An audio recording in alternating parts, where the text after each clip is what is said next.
Assalamualaikum warahmatullahi wabarakatuh.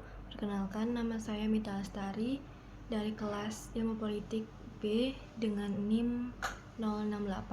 Saya di sini sebagai Ketua Komisi Pemilihan Umum. Assalamualaikum warahmatullahi wabarakatuh. Om Swastiastu, Namo Buddhaya, salam kebajikan. Hadirin sekalian yang saya hormati, salam sejahtera bagi kita semua. Pada hari yang berbahagia ini, di tengah riuhnya dinamika kebangsaan kita, marilah sejenak kita merenung. Kita berdiri di atas landasan kokoh demokrasi, sebuah sistem yang kita yakini sebagai cara untuk mengelola keberagaman dan menentukan arah masa depan bangsa. Komisi Pemilihan Umum sebagai gerbang penjaga kedaulatan rakyat senantiasa berpegang teguh pada prinsip adil, jujur, dan transparan. Politik adalah denyut nadi yang menentukan kualitas hidup kita semua. Politik adalah cara kita bersepakat untuk hidup bersama, adil dan sejahtera.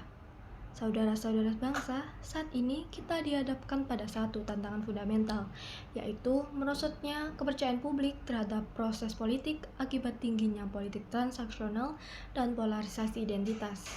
Kita sudah menyaksikan bagaimana diskusi publik yang seharusnya menjadi ruang adu gagasan dan visi kerap terdistorsi oleh isu-isu sentimen yang memecah belah. Ketika ruang politik didominasi oleh transaksi dan perpecahan, saat itu pula suara rakyat yang murni terancam tenggelam. Dampaknya muncul sikap apatis dan sinisme publik yang berujung pada menurunnya partisipasi politik yang berkualitas. Lalu apa yang menjadi akar dari tantangan ini? Yang pertama, mahalnya biaya politik. Politik transaksional berakar kuat pada tingginya biaya untuk mencapai atau mempertahankan kekuasaan.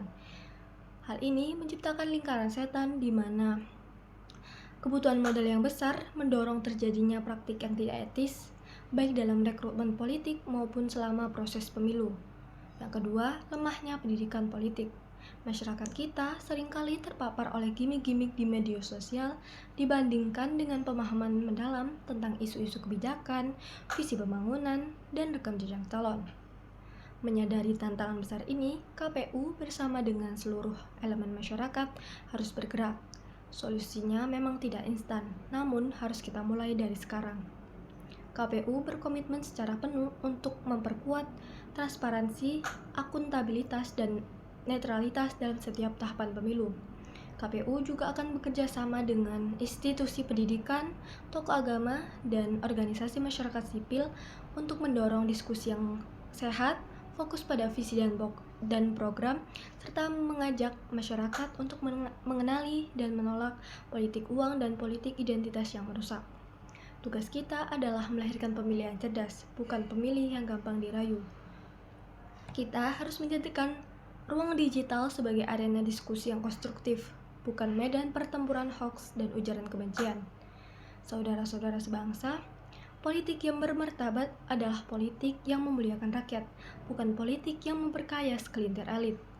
Saya ingin menutup pidato ini dengan mengutip salah satu pemikir besar demokrasi, Abraham Lincoln, yang pernah mengatakan, "The ballot is stronger than the bullet." Artinya, surat suara lebih kuat daripada peluru.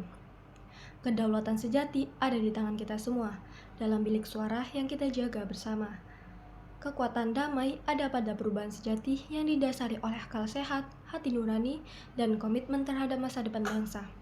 Oleh karena itu, marilah kita jaga martabat politik kita demi Indonesia yang lebih adil, damai, dan sejahtera. Terima kasih. Wassalamualaikum warahmatullahi wabarakatuh. Salam demokrasi.